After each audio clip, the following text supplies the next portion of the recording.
श्री गणेशाय नमः। श्री गोपीजनवल्लभाय नमः। श्रीमद्भागवत महापुराण पंचम स्कंध अथ षष्ठोऽध्यायः। ऋषभदेव जी का देह त्याग।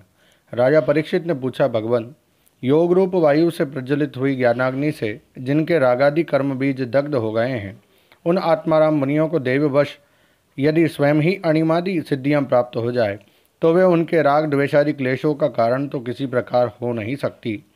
फिर भगवान ऋषभ ने उन्हें स्वीकार क्यों नहीं किया?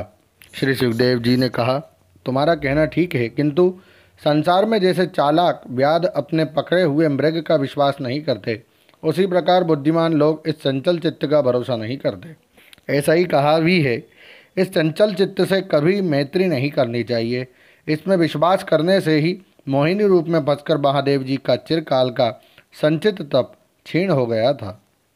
जैसे व्यभिचारिणी स्त्री जार पुरुषों को अवकाश देकर उनके द्वारा अपने में विश्वास रखने वाले पति का वध करा देती है, उसी प्रकार जो योगी मन पर विश्वास करते हैं उनका मन काम और उसके साथी क्रोधादि शत्रुओं को आक्रमण करने का अवसर देकर उन्हें नष्ट भ्रष्ट कर देता है। काम, क्रोध, मद, लोभ, मोह और भय आदि शत्रुओं का तथा कर्म बंधन का मूल तो ये मन ही है। इस पर कोई भी बुद्धिमान कैसे विश्वास कर सकता है? इसी से भगवान ऋषभदेव यद्यपि इंद्रादि सभी लोकपालों के भी भूषण स्वरूप थे, तो भी वे जड़ पुरुषों की भांति अवधूतों के से विविध वेश, भाषा और आचरण से अपने ईश्वरीय प्रभाव को छिपाए रहते थे। अंत में उन्होंने योगियों को देह त्याग की विधि सिखाने के लिए अपना शरीर छोड़ना चाहा। वे अपने अंतःकरण में अभेद रूप से स्थित परमात्मा को अभिन्न रूप से देखते हुए वासनाओं की अनुवृत्ति से छूटकर लिंग देह के अभिमान से भी मुक्त होकर उपराम हो गए थे। इस प्रकार लिंग देह के अभिमान से मुक्त भगवान ऋषभदेव जी का शरीर योग माया की वासना से केवल अभिमानाभास के आश्रय ही इस पृथ्वी तल पर विचरता रहा।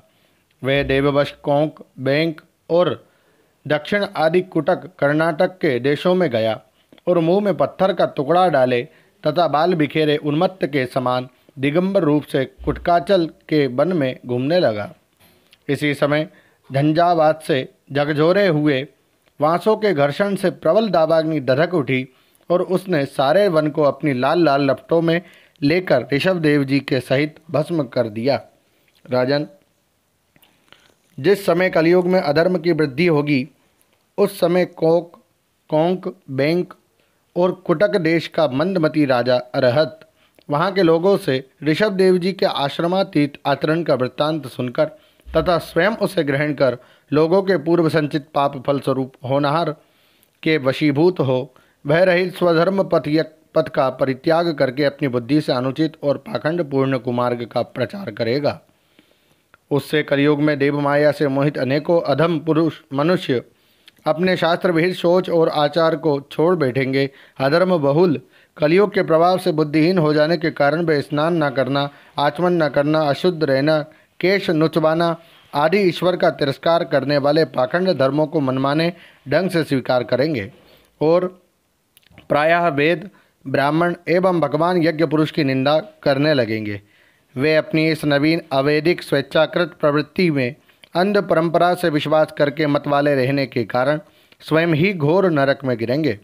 भगवान का यह अवतार रजोगुण से भरे हुए लोगों को मोक्ष मार्ग की शिक्षा देने के लिए ही हुआ था। इसके गुणों का वर्णन करते हुए लोग इन वाक्यों को कहा करते हैं, अहो 7 समुद्रों वाली पृथ्वी के समस्त द्वीप और वर्षों में यह भारतवर्ष बड़ी ही पुण्य भूमि है, क्योंकि यहाँ के लोग श्रीहरि के मंगलमय अवतार चरित्रों का गान करते हैं। अहो महाराज प्रियव्रत का वंश बड़ा ही उज्ज्वल एवं सुयशपूर्ण है, जिसमें पुराण पुरुष श्री आदिनारायण ने ऋषभा अवतार लेकर मोक्ष की प्राप्ति कराने वाले पारमहंस धर्म का आचरण किया। अहो इन जन्म रहित भगवान ऋषभदेव के मार्ग पर कोई दूसरा योगी मन से भी कैसे चल सकता है? क्योंकि योगी लोग जिन योग सिद्धियों के लिए लालायित होकर निरंतर प्रयत्न करते रहते हैं, उन्हें इन्होंने अपने आप प्राप्त होने पर भी असत समझकर त्याग दिया था। राजन, इस प्रकार संपूर्ण वेद, लोक, देवता, ब्राह्मण और गौओं के परम गुरु भगवान ऋषभदेव का यह विशुद्ध चरित्र मैंने तुम्हें सुनाया। यह मनुष्यों के समस्त पापों को हरने वाला है जो मनुष्य इस परम मंगल में पवित्र चरित्र को एकाग्र चित्त से श्रद्धापूर्वक निरंतर सुनते या सुनाते हैं, उन दोनों की ही भगवान वासुदेव में अनन्य भक्ति हो जाती है। तरह तरह के पापों से पूर्ण सांसारिक तापों से अत्यंत तपे हुए अपने अंतःकरण को पंडित जन इस भक्ति सरिता में ही नित्य निरंतर नहलाते रहते हैं। इससे उन्हें जो परम शांति मिलती है वह इतनी आनंदमयी होती है कि फिर वे लोग उसके सामने अपने ही आप प्राप्त हुए मोक्ष रूप परम पुरुषार्थ का भी आदर नहीं करते। भगवान के निज जन हो जाने से ही उनके समस्त पुरुषार्थ सिद्ध हो जाते हैं।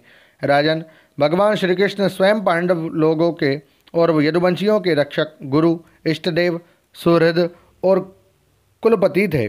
यहाँ तक कि वे कभी कभी आज्ञाकारी सेवक भी बन जाते थे। इसी प्रकार भगवान दूसरे भक्तों के भी अनेकों कार्य कर सकते हैं और उन्हें मुक्ति भी दे देते हैं, परंतु मुक्ति से भी बढ़कर जो भक्ति योग है उसे सहज में नहीं देते। निरंतर विषय भोगों की अभिलाषा करने के कारण अपने वास्तविक श्रेय से चिरकाल तक वे शुद्ध हुए लोगों को, जिन्होंने करुणावश निर्भय आत्मलोक का उपदेश दिया और जो स्वयं निरंतर अनुभव होने वाले आत्मस्वरूप की प्राप्ति से सब प्रकार की तृष्णाओं से मुक्त थे, उन भगवान ऋषभदेव को हम नमस्कार करते हैं। उन भगवान ऋषभदेव को नमस्कार है। श्रीमद्भागवत महापुराणे पारमहंस्यां संहितायां पंचम स्कंधे ऋषभदेवांचरिते षष्ठोऽध्यायः। ओम नमो भगवते वासुदेवाय।